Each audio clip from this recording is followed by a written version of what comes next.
Welcome to the Speaking Podcast. You can find all our episodes on speakingpodcast.com. We're also on BitChute and YouTube, the Speaking Podcast. I also have the Awakening Podcast, the Learn Polish Podcast, the Meditation Podcast, and the Crypto Podcast. And all can be found on roycollin.com. Today, my guest, please welcome Rocky Romanella. Well, sir, it's a pleasure to be on your show, and congratulations on all of your other shows that sound very interesting. Yeah, no, thank you very much. So you might let the audience know who's Rocky. Thank you for asking. So Rocky Romanella is over 40 years in business experience. Started my career right out of high school working for UPS, part-time, working my way through college. And my dad told me two things that stuck with me, which have really been the hallmark of my career, I think, in the foundation. And I was so grateful that he gave me this advice. He told me two things. He said, A, whatever they ask you to do, say yes and thank you, and then learn your job and learn some more. And so how that affected me the most is as I was growing through UPS, and UPS had a promotion from within policy, I'd get tapped on the shoulder, hey, we've got this new responsibility or new assignment.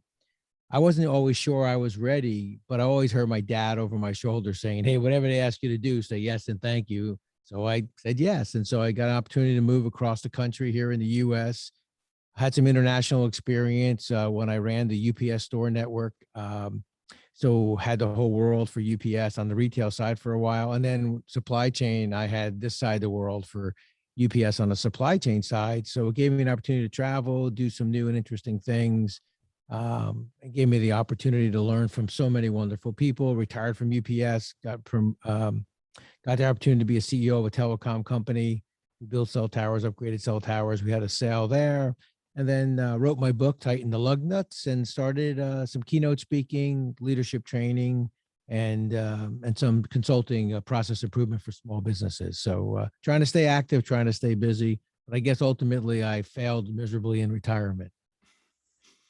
Very impressive. Excellent. So before we delve in, because it's interesting, because I like when somebody kind of works their way up inside a company, because that, some people think that's not possible. But I'd like to know your kind of speaking journey as you were a kid. Like, obviously it sounded like you'd, clever father giving you great advice.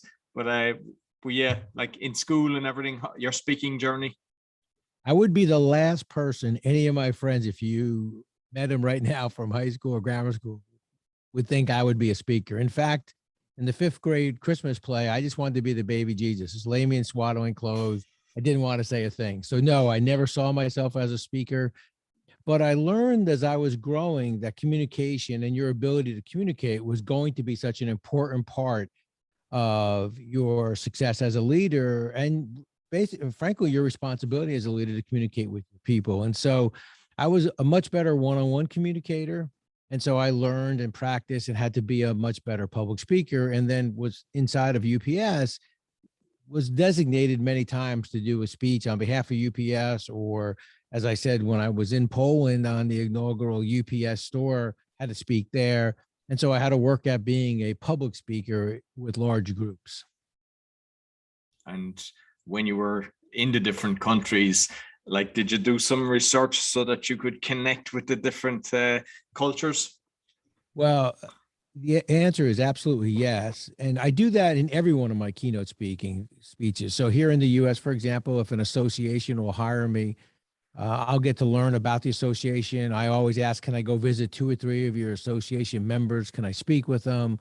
What keeps you up awake at night? What are you trying to accomplish? And as I traveled around the world and did speeches in other countries, I also got the opportunity to, learn from the so many wonderful people out there. But out of respect, I felt it was important to be able to, understand the culture, be respectful of what's important to them. And, as I spoke about in the beginning, I started unloading trailers. I started part-time unloading trailers at UPS. I was a UPS driver. And that lesson taught me that you always need to understand the basic parts of the job, number one. And number two is there's nothing wrong with getting out there, getting your hands dirty and learning about it. And so I feel that same way when I get the opportunity to speak. Let's get out there and learn what the associations are about, what the countries are about, what the people are about, what's important to them. And because sometimes we worry about what's important to us, but it's really important what's important to your customers, to the audience, and to the people you're working with.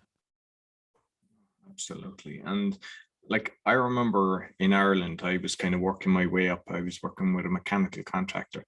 And what I found is I was just constantly trying to do courses, take whatever they give me. It was kind of like yourself. I take yes for any, but I was like, but I was shocked the amount of people that don't want to do that. Or if there's an opportunity appears it's in front of you, not they shun away. They're just happy to kind of plateau where they are.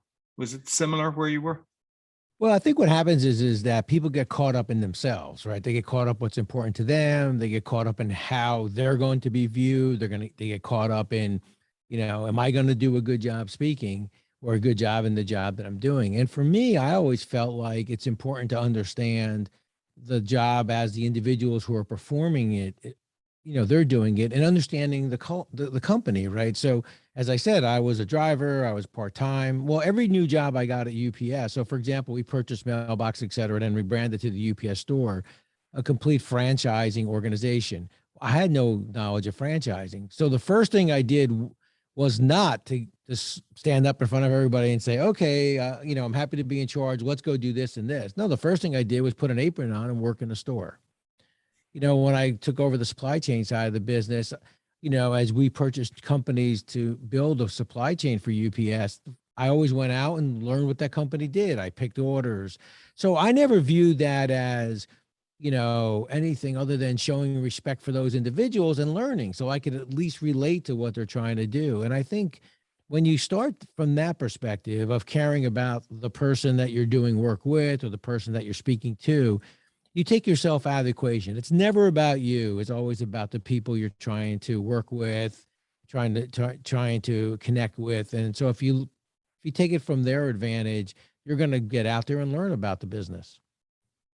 And with the franchising, because I was actually working with a consultancy for franchising. So they were basically helping companies, find master franchises or single franchises and, finding the right fit for the franchise. Was that something that you were involved as well? Because a lot of the time people might have the money for it, but they're not a right fit. And getting the right people. Yeah, that's so important. It's interesting. At every level and in every, profession, it really becomes the fit, right? And I think the fit sometimes happens with people understanding, do I fit culturally? Do I fit ethically? Do I fit morally? Do I feel like I belong here? When you take your kids to look at the different universities or colleges, I used to always tell my kids, and I tell people all the time, make sure you feel like you belong there. You can always look at when you take your child to a university, they're going to go away. And as you know, here in the US, they're on campuses all the time. And you always look at their face to see, do they feel like they fit in? And I think it's the same with a job. People say to me, oh, you were there at UPS for 36 years. Well, I didn't agree with everything that happened at UPS. I didn't disagree enough to leave because I felt like I fit there morally, ethically. They never asked me to violate a policy or do anything unethical. So I felt like I fit. Didn't mean every day was a great day. Didn't mean that there were times that, I wasn't sure, how am I doing? Am I doing the right things? Am I going to progress? But I always felt like I fit. And I think that's what's important when you're looking at building a team, or as you said, is this a franchise network that I want to spend my life into? I want to be an entrepreneur. I want to build my business. And so you have to feel like you fit there as a person along with everyone else. And I think that's how companies should take on reducing turnover. It's not by talking to them about salary. Yeah, those are important, and benefits certainly important. But do I fit? Because if you don't fit, you're going to end up leaving. Absolutely.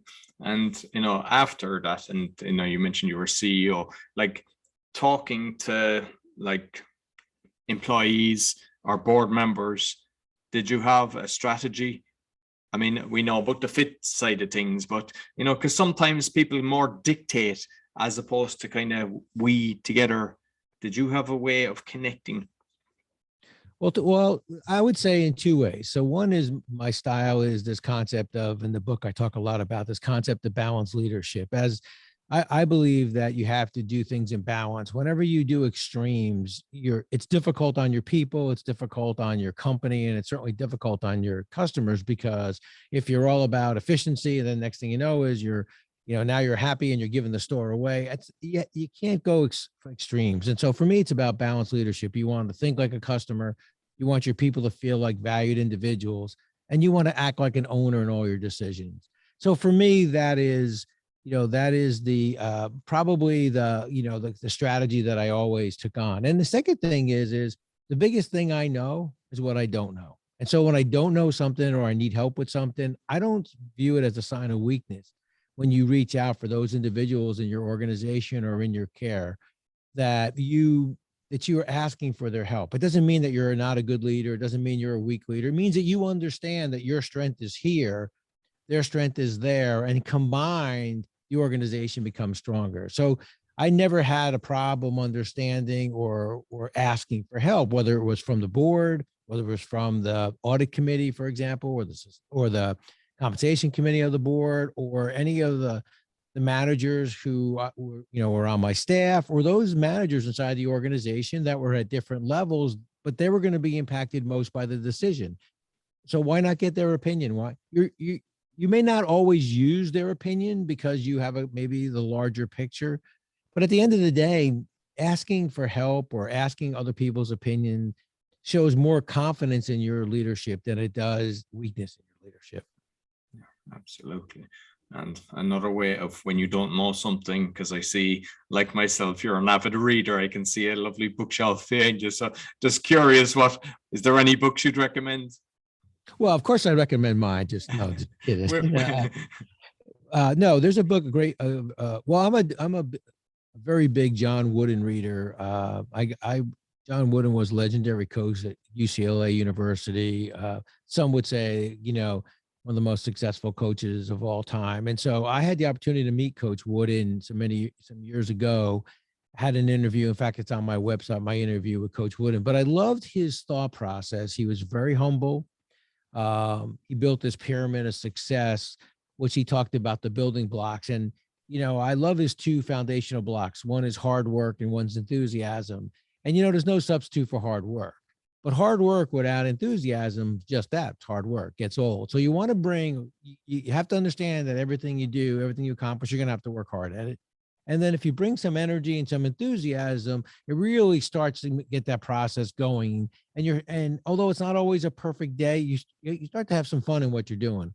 But I love the pinnacle of his pyramid, which is competitive greatness. And he says competitive greatness is being your best when your best is needed. And so there's 5 or 6 Wooden books. I've read them all. I had the opportunity, as I said, to meet him, sit with him for a few hours personally, a thrill of a lifetime. If you get the opportunity, grab one of his books, or if you'd like to see the interview, it's on my website, 360managementservices.com. But just an excellent person who I think has some great thoughts on leadership, but also being a good person as a leader. And I think that's what's so important.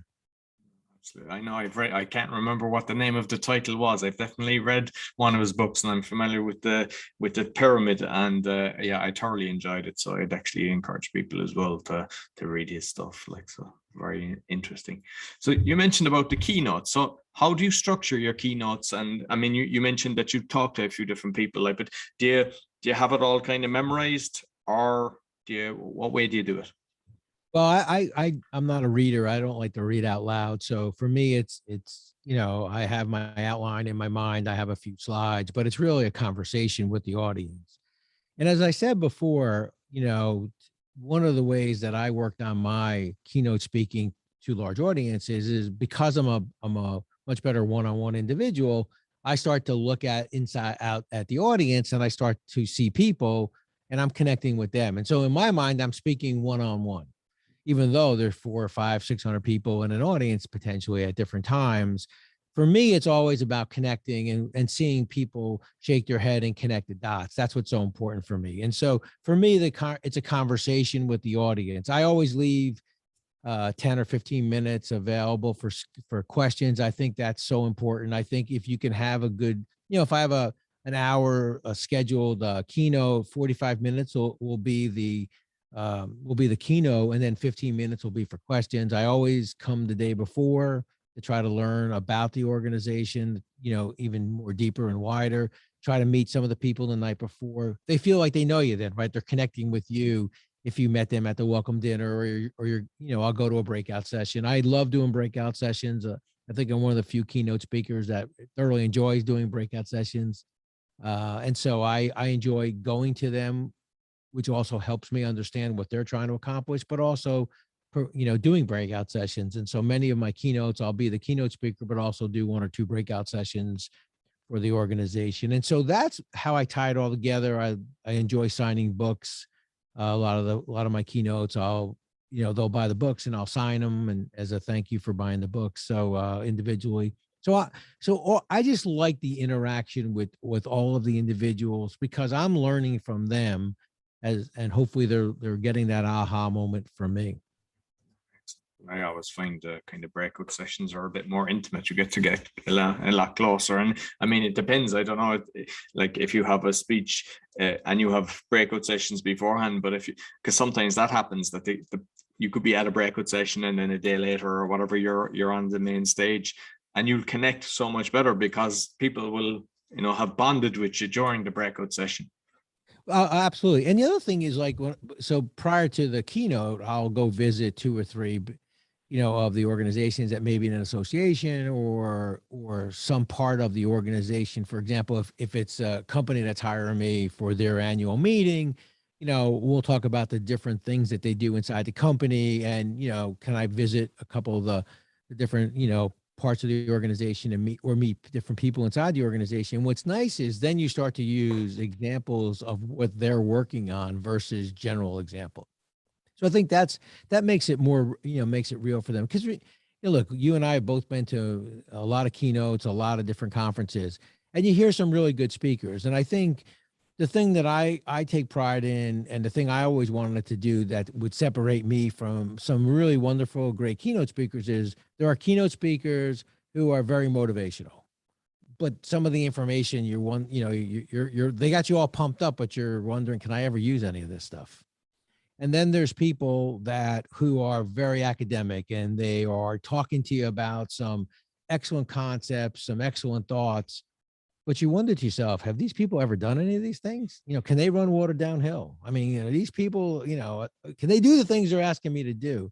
So for me, I feel like the advantage that I have, and the thing I like to utilize, is the fact that I've had to do both. I've had to be a motivational leader in terms of leading organizations, leading startups inside of a major corporation, doing a restructuring, so I've had to be motivational, but I've also had to be the person that understands the business and build a strategy and execute that strategy. And so when you can do both things, I think the audience relates to the fact that, okay, he's telling me these are things that can help me be successful as an individual or as an organization. And he's done those things. He's had the pitfalls. And I think that's when the questions really get very, very good, right? At the end, they're asking you, hey, I really liked what you said about this. However, here's my problem is, what would you suggest? And I think that goes a long way. Excuse me. And then when people meet me afterwards and they want, to talk to me about things, I feel like at least I made it worthwhile. I made their time valuable to them by being able to give them those things that can help improve them and help their business do better and help them as individuals do better as well. Absolutely. And is that, because I've done that you do investor conferences, is that kind of for them, or is that something separate where you're kind of like helping where people are pitching and stuff like that? Investor conference is interesting because as a CEO, I was with a publicly traded company. And so you had to do investor conferences, and those are more analytical, more precise. They're more, you're very guarded because they're regulated so deeply. So those are more informational and more. And I think what the investors are looking at is, okay, are you confident in what you're doing? Do you have a plan, and can you articulate that plan? So that's a little bit more different. On the keynote speaking side, you're really trying to do those two things. I'm trying to motivate you, but I'm also trying to get you that aha moment where you tilt your head and you're like, oh, okay, I can see how that works. I see how I can do that. So it's a little bit of a different audience. It's like the breakout sessions, as you said, they're more intimate. To me, they're more of a, kind of a classroom lecture kind of thing. I mean, interestingly enough, as I told you when we first started, I started working my way through college at UPS as a part-timer, but I originally went to school to be a high school history teacher and a baseball coach. And what happened was I realized those leaders inside an organization that were the most successful were really good coaches and really good teachers. They got their people to connect the dots. So I never gave up my teaching passion or coaching passion. I just did it in a different venue. In this case, it happened to be, inside a business venue versus, traditional classroom or a field.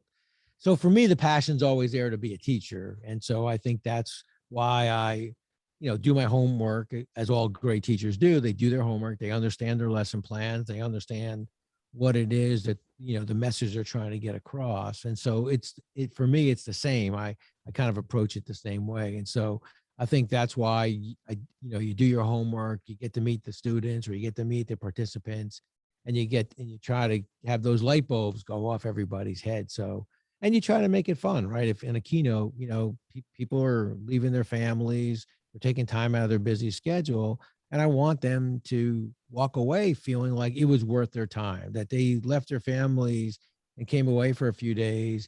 That's a sacrifice, right? When you leave your family and there's the job goes on. So they left some of the things they had to do behind to come. And I want them to feel like they've gotten some aha moments, got some education, but B, had some fun doing it and remember some of the stories and some of the smiles and laughs that they had during the keynote. You're a podcaster as well, I believe, yeah? No, actually, I'm not a podcaster as you are a host. I'm actually been interviewed so many times that, I have almost 150 podcasts that I load up on different subjects. I'll get a call like today we're doing on speaking, but I'll get a call on leadership or, on accountability or having difficult conversations. So what I've done is over the course of the last couple of years, I've put together an inventory of all the podcasts with all what I call leadership competencies, all the different titles. And so these are the conversations I'm having I'm having on with about 25 different, titles or competencies or skills that you need. I'm considering doing a small 3 to 5 minute podcast, maybe once or twice a week. That's more of kind of like, my main character in my book's named Joe Scafone. And so I was almost thinking about how maybe it's a cup of Joe, your morning coffee motivation kind of idea. Oh, sounds good. And well, I know from my Polish one, because I that's about 5 to 10 minutes and it does very well. I think people like to kind of they'll set time aside for 5 minutes, they say no problem. But when it's half an hour or an hour, they're kind of scheduling it, or they're saying, okay, when I'm commuting to work or something like that. But the 5 minute one, they can fit in anytime, even just a quick little break. So I like that idea. I think it would work. Yeah, I'm going to start work. I've put together my outlines of the topics. I've already got quite a few topics that are in the 3 to 5 minute range there.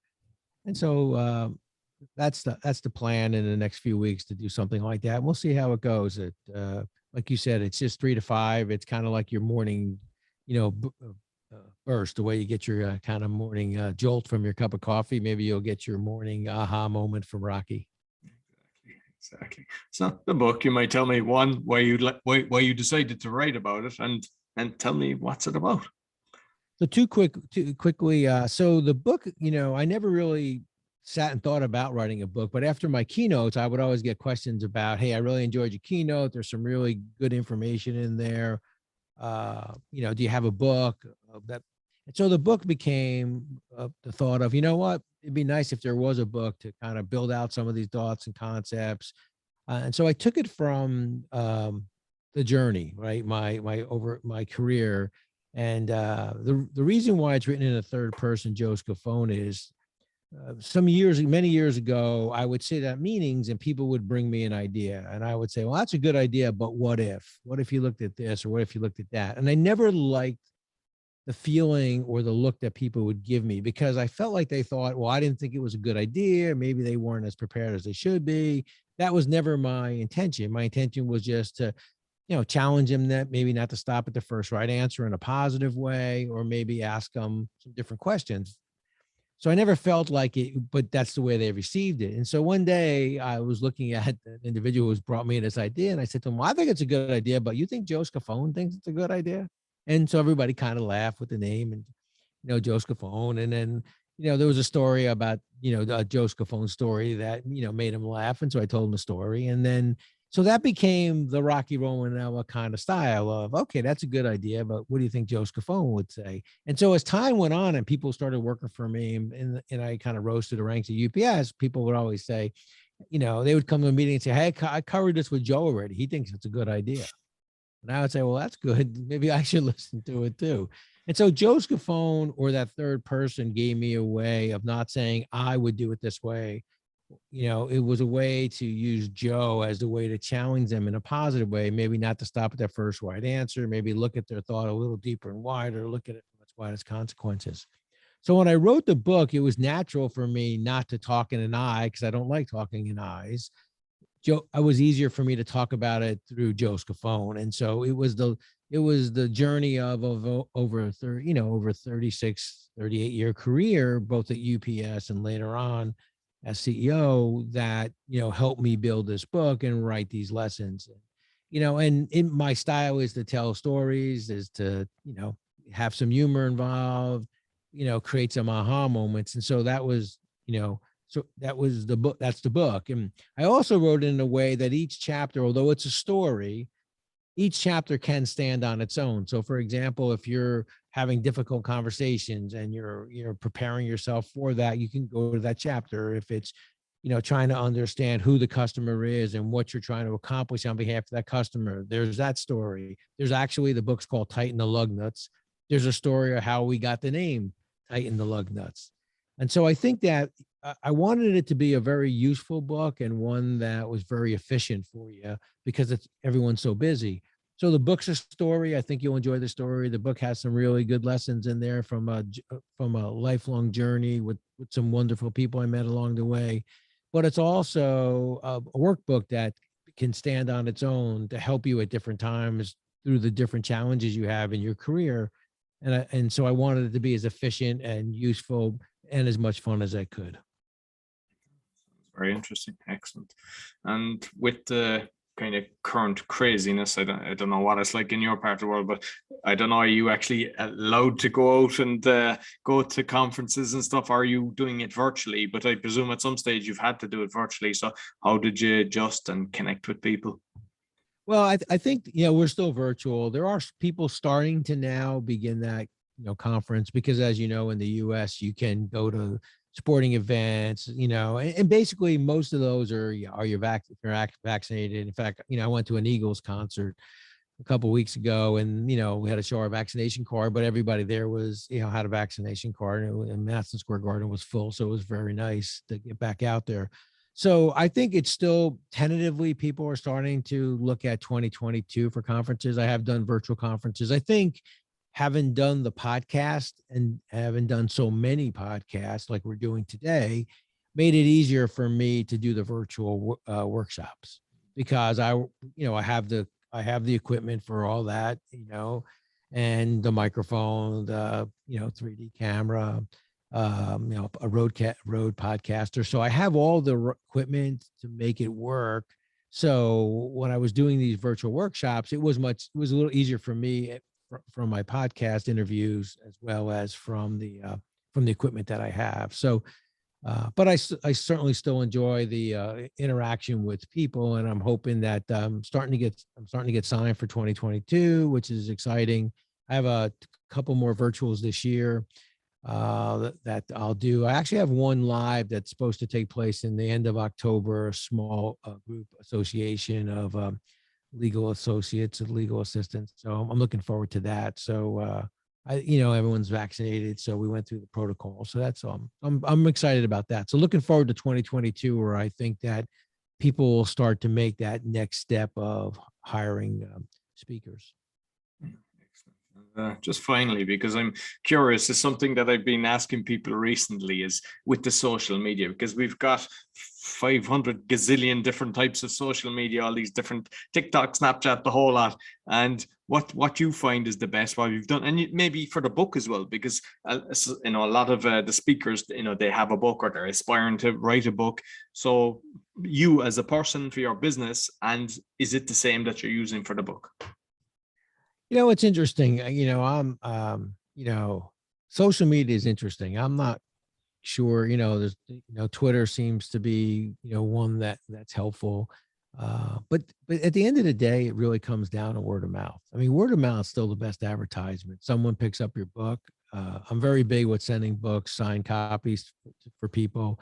I have no issue with, I started doing book clubs, which have been a really a fun, interesting thing where companies and people are getting together and kind of doing lunch and learns. And so even though that they're virtual, they'll buy the book and then I'll just for free, as a thank you, jump onto their conference call and as the author speak about the book and speak about a particular topic inside the book. And actually for me, that's been the best opportunity for me to grow my business and to meet new people. And in fact, now I'm starting to get some of those individuals who I've done the lunch and learns with and done the book club have called me now saying, hey, we think we're going to have a keynote next year, or we're going to have a conference. Or would you be interested? And as I said before, I also enjoy the breakout sessions. So there are conferences that they've had a keynote. Maybe they engaged with that keynote prior to COVID, still have them as their keynote, but they need help on breakouts. And they'll call me and, I don't get insulted because they want me to do a breakout session and not a keynote. No, whatever help they need. And it's an opportunity for me to engage with people and to, work with different individuals. So I'm also open to that. So I think that becomes the word of mouth, that people say, hey, you know what, we heard him speak or we heard her speak. They're really good. We like their style. We think they connect with our audience. And I still think that that's still the best way to go, because ultimately, if you think about the way social media works, everybody on social media, it's like your resume. I mean, nobody writes a resume that says, hey, I'm just starting out and I really don't know a lot, so I really want an opportunity. You write your resume given the potential employer the best of everything you've ever done, and even to the point where you may be kind of stretching at some of the things that you've done. Well, I think that when it comes to keynotes, I mean, people, the word of mouth, or even consulting, our consulting business is all word of mouth. We have a very good consulting business with small businesses that we thoroughly enjoy working with, and it's all word of mouth. And people always say, oh, do you want to use, LinkedIn, or do you want to use social media? Yeah, it's nice. But at the end of the day, people are gonna, word of mouth still the best advertisement. So I would say we use social media because it's good to get out there, but there's no substitute for word of mouth. Excellent. Yeah, I love it. I think you're dead right. Yeah, perfect. So Rocky, it's been a pleasure speaking with you. So how can people get in contact with you? Well, thank you for asking. So the book has its own website, tightentheLugnuts.com, which is the name of the book. So tightentheLugnuts.com. And our business website is 360managementservices.com. It's the number 3 and the word 60, SIXTY, managementservices.com. And you can look at our consulting, you can look at our leadership training on the 360 site. Certainly you can see my keynote speaking.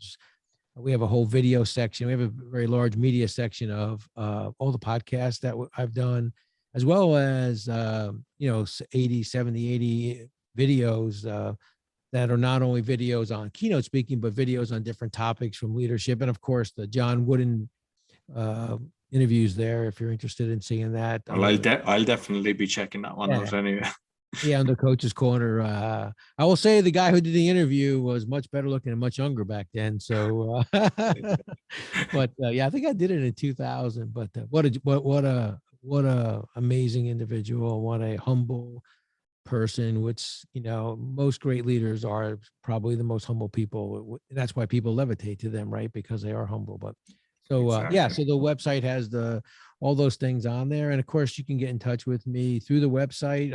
I take all the contact me, inquiries, but also my email address is Rocky, ROCKY, Romanella, ROMANELLA @gmail.com. If you have any questions or any comments, you can certainly send me there. Or if you have any interest in any of the things that we do, please don't hesitate to give me a call. No, excellent, perfect. And then make sure I put all the links on the podcast description, both on the audio and the video. So thank you very much, Rocky. Well, thank you. Be safe, everyone. And thank you very much for the opportunity to speak with you today and your audience. So that's all for the Speaking Podcast. You'll find us on speakingpodcast.com. We're also on BitChute and YouTube, a Speaking Podcast. So be sure to give us a thumbs up, 5-star rating, a review. It all helps. Until next week, take care.